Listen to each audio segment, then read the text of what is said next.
Kita ke lokasi yang lain selain untuk melihat pusaka yang sangat monumental ini yang masyarakat sebagian mengidentifikasi sebagai pusaka Hanoman, tapi sisi positifnya bisa kita ambil bahwasanya memang epik Ramayana dan epik Mahabharata itu sangat berpengaruh pada sendi kehidupan masyarakat Jawa hingga saat ini.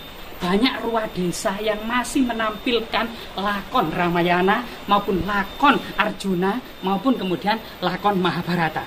Sehingga epik ini sampai saat ini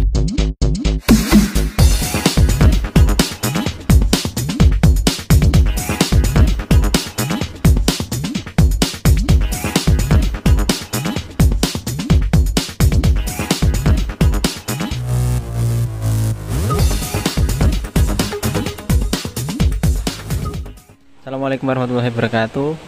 Di part 2 kita sudah memasuki di area Goa Putih yang merupakan goa untuk ketenangan bagi orang-orang Trawas ataupun orang-orang di Gunung Trawas. Simak selengkapnya, jangan lupa terus like, subscribe, dan komen. Ikuti selengkapnya dari Goa Putih.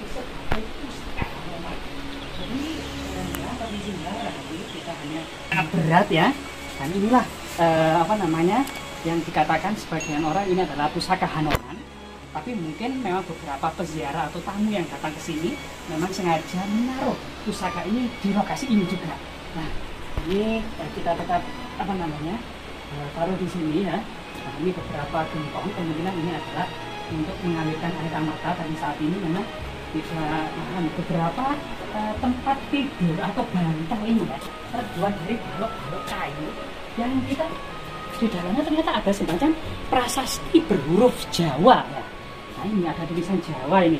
Iya. Nah, ini apa itu Bang? Mungkin bisa dibacakan? Ini Jaya, kalau ini Jaya, Jaya. Jadi yang atas itu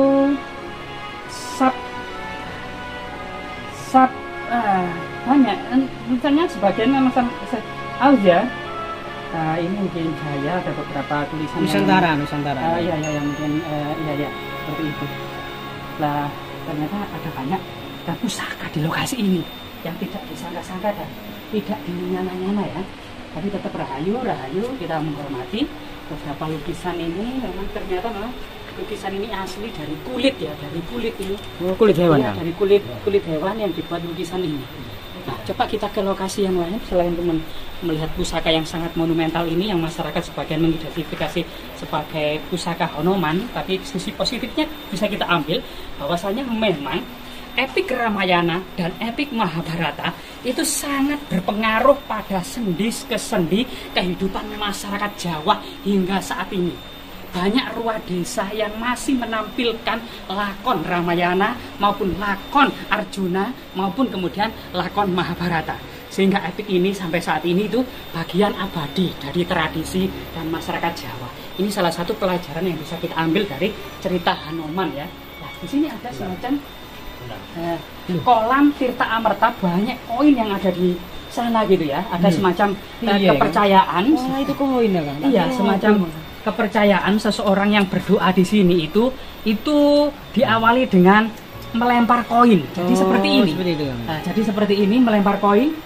Nah, cemplung, masuk itu banyak itu di bawah itu ya. Nah, itu kemudian berdoa. Ini salah satu kemudian keunikan dari lokasi gua ini ya. Jadi airnya cukup dalam dan sangat jernih memang seperti kaca. Bahkan mirip pertalit ya airnya ya. Air pertalit ini. Nah, ini ada siwurnya ini. Kemungkinan untuk mandi suci ini. Nah ini. Jadi ini air asli ya, kita buktikan ini air asli. Rahayu. Nah, air asli ya. Dan di dalam gua. Tentu ini sangat aneh. Sangat istimewa. Coba kita cari yang lainnya. Beberapa batuan yang menonjol seperti itu memang tepat ini yang berwarna putih.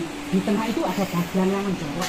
Nah, seperti kemudian seperti rahim atau seperti rahim seorang ibu yang ada tonjolan kecil di tengahnya. Lah itu. Coba kita cari yang lainnya ya.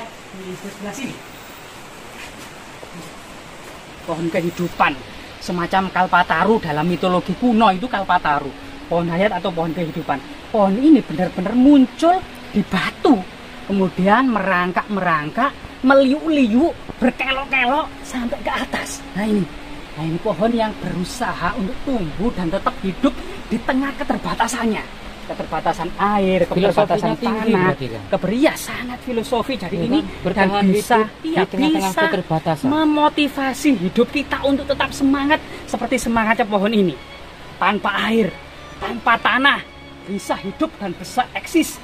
Bahkan tanpa matahari, berusaha mencari matahari di atas sana, dari bawah ini. Nah ini sebuah keterbatasan yang pohon ini tetap berusaha ingin hidup. Nah ini sebuah semangat yang luar biasa sekali. Semoga kemudian gua ini ya tetap eksis dan menjadi banyak pelajaran darinya dari sini ya. Selain kemudian gua ini diduga memang hunian masyarakat prasejarah 500 sebelum Masehi, karena ada tinggalan megalitik neolitik masa perunggu ya, seperti batu jenggring. Ini merupakan monumen prasejarah yang didirikan sekitar 500 tahun sebelum Masehi, jauh sebelum Majapahit atau 2000 tahun sebelum Majapahit. Kemudian pada masa kuno juga, terutama pada masa Majapahit, diduga di lokasi ini menjadi semacam asrama ya, asrama kadewaguruan, pertapaan, persajian, dan pemujaan pada masa kuno. Karena pada masa Majapahit itu sangat mengagungkan gunung atau Prawata. Sehingga pada masa Majapahit ini muncul dewa lokal yang bernama Prawata Girinata. Banyak sekali deretan raja-raja Singosari dan Majapahit yang menggunakan gelar gunung. Misalnya Girisawardhana, Girindrawardhana, Giri Sailendra Wangsa, Prawatanata, Girinata. Nah ini semua nama-nama gunung ya. Gunung menduduki istimewa pada masa Majapahit. Selain kemudian puncaknya adalah puncak yang tinggi ya. Artinya motivasi orang Jawa ini mampu memiliki harga diri yang tinggi di atas bangsa-bangsa yang lain. Ini adalah salah satu kemudian motivasi kejayaan Majapahit. Bahwasanya Majapahit pernah memiliki eksistensi dan kejayaan di puncaknya atau di puncak gunung tertinggi yang semua orang ada di bawahnya. Jas merah, jangan sekali-kali melupakan sejarah.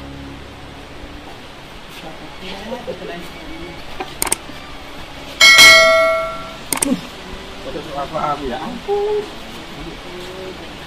Tahu.